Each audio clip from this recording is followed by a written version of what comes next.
What's up guys, Qehzy here bringing you guys another tutorial, and I haven't done one in a while, so I hope you guys enjoy, and please leave a like if you do. And this is pretty much a second follow-up on my first Nitroblast tutorial. In my first one you had to download a Lightroom, and a Lightroom wouldn't upload to Mediafire without a violation, so it's kinda hard. So this time I'm going to show you how to use Nitroblast in the way that I did for this just background and then this pink one as well. So yeah, I'm going to get into it. So first off, you just want to get a logo or get some text. In this case I'm going to use a logo. I'm going to find one real quick.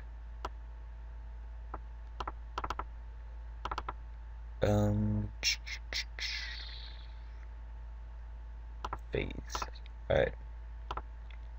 So once you get that, just want to do your normal thing, get some extrude NURBS, put that in there, and what I like to do is go 80 on the depth,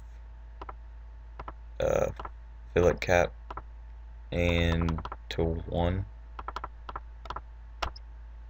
Alright, and after you've done that, duplicate it, and then just hide one of them, and click on the one that you don't have hidden, and go to MoGraph, or plugins, my mistake, Nitroblast main, and go to about 100. You can do like 50, 100, all depends on how you want to do it.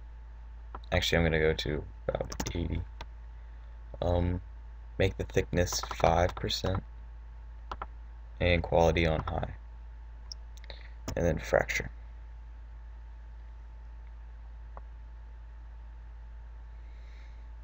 Alright, once you've done that, you'll get a blue and a yellow material.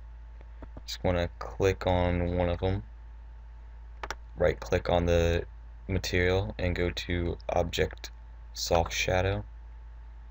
Make this a gray, sort of bright. Then go to Luminance 3. You can do 3 or 4. Reflection 3, and once again you can do 4. And then you're just gonna want to do the same exact thing for the blue, except make it slightly darker. Okay. Make it a slightly darker gray.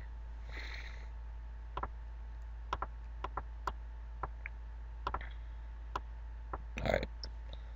So then you should get a gray logo.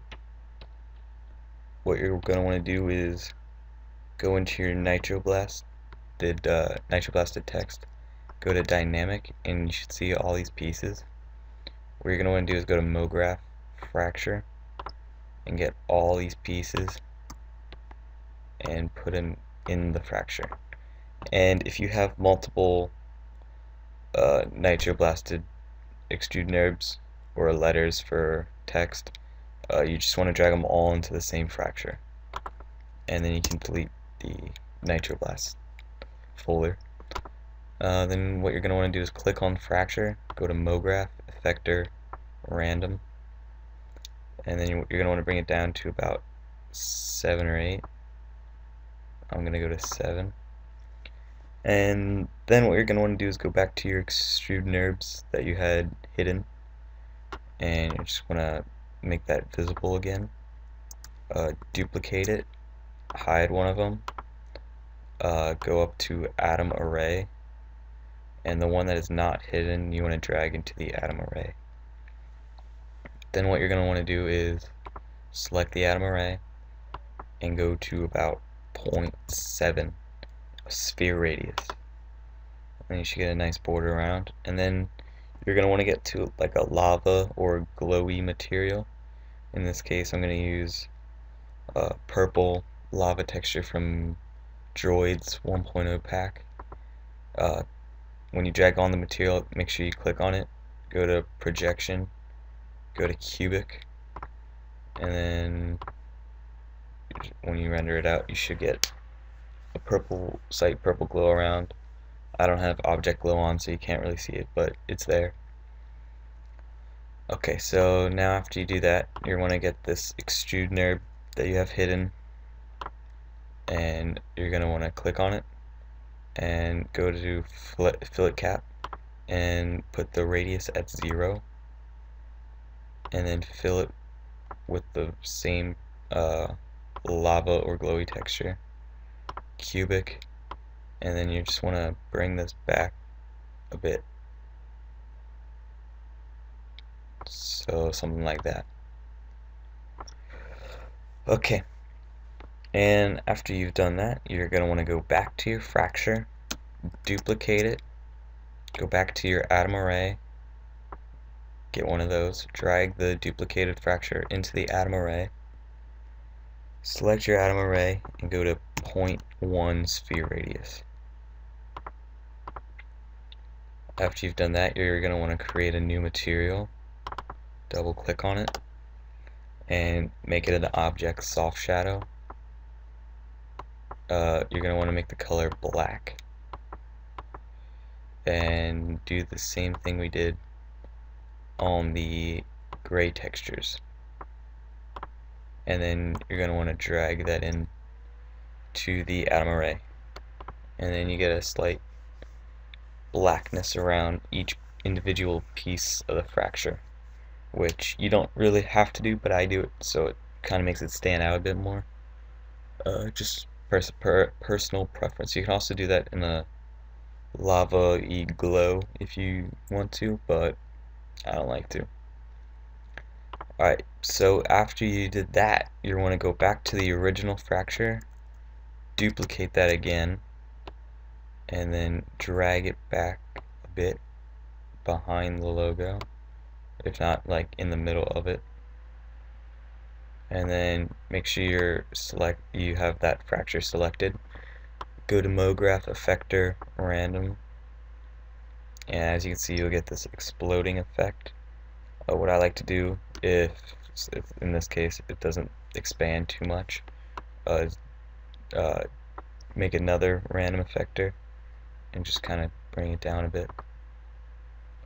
But yeah, so you should get something like this.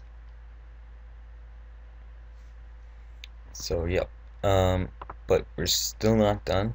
You want to go back to your extrude node that is in the inside, that you made the fillet cap 0, and you're going to want to duplicate that, and then you're going to want to right click it, make editable, right click it, select children, right click it, make editable, right click it, select children, right click it, connect objects, and delete. And you should get a null like this. Once you've done that, you're going to want to go to MoGraph Cloner, drag the cloner onto that null, and make the mode object.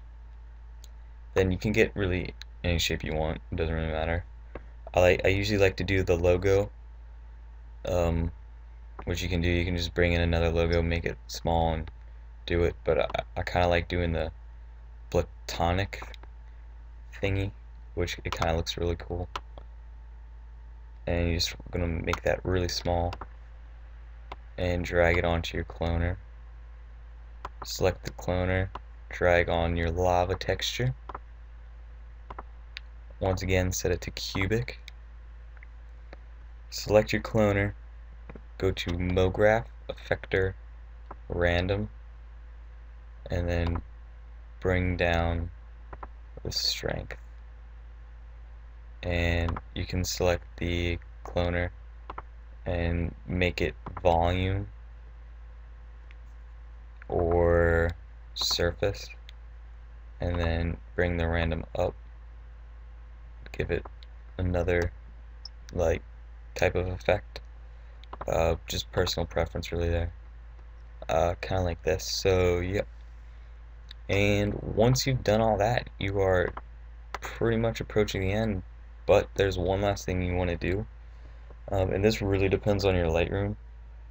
For my Lightroom, this is how you do it to work. And if I render this out real quick, you can see that all the little pieces are pretty much the same shade of gray, except for the ones that are actually darker, like that darker shade of gray.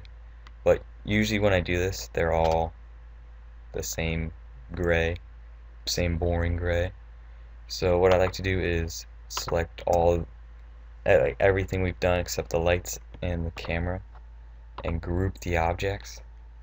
Then go up to your rotate tool, just rotate it back so the light shines on it more direct, and then kind of scroll up. And then if you render it, it's a little brighter.